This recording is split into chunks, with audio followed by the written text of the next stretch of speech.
เขาสร้างครัวไม่เริ่มใกล้สิแล้วเลยเด้อพี่น้องเด้อเวลาตอนนี้ประมาณอยู่10 โมงนี่แหละ11 โมงเขาเริ่มเฮ็ดแล้วซอยกันอันนี้เขาสร้างครัวสะพาน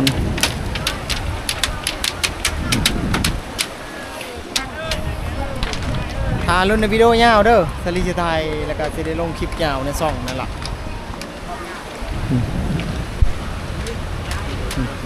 บรรยากาศผู้คนลาย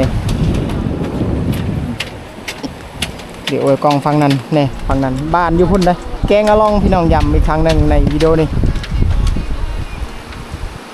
สุดท้ายลงในช่องคลิปสั้นไปก็ได้เด้อ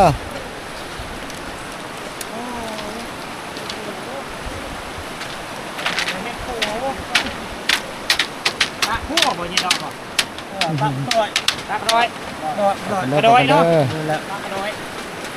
กระโดยคือไทยเป็นบ่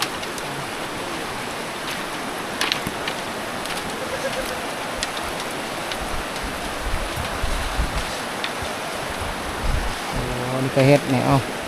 ไปก็ได้เด้อ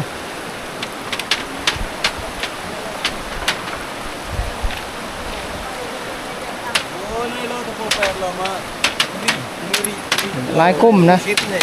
ประมาณ10 กว่ากลุ่มทั้งหมดมีอยู่ประมาณอยู่100 กว่าคน100 กว่าคนก็10 กว่ากลุ่มเพิ่นพี่น้องเนาะ12 กลุ่มทั้งหมดนี่หมดคนในหมู่บ้านนั่นแหละซอยกันเฮ็ดเริ่มเฮ็ดตั้งแต่มื้อเช้า6 โมงตอนนี้ประมาณ10เกือบ11 โมงนี่ขั้นตอนสร้างอยู่พุ่นเป็นชุดท้ายเลยได้เด้อสารแล้วเป็นแผ่นๆแบบนี้เขาเอาเสือกลวดมามัดข้างในเลยมัดข้างในไปกันได้เด้อ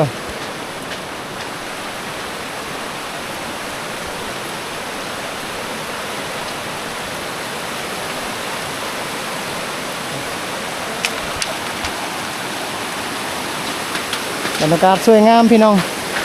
เสละนองทางพุ่นเป็นหมู่บ้านเกงอะล่องครัวที่สร้างภายในมือเดียวหรือมือหนึ่ง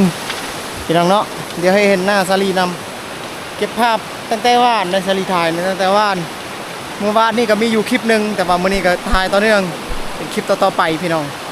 เดี๋ยวทารุ่นมือแรงมืออื่นจะได้ปล่อยคลิปยาวอันนี้คือคลิปสั้นประมาณ3 กว่านาทีต่อจากคลิปนี้ไปเรื่อยๆบัดนี้ไปบัดนี้จะไปเบิ่งทางนี้เริ่มกันซานไปนี่แหละวันนี้ไปกันได้เด้อไปกันเด้อ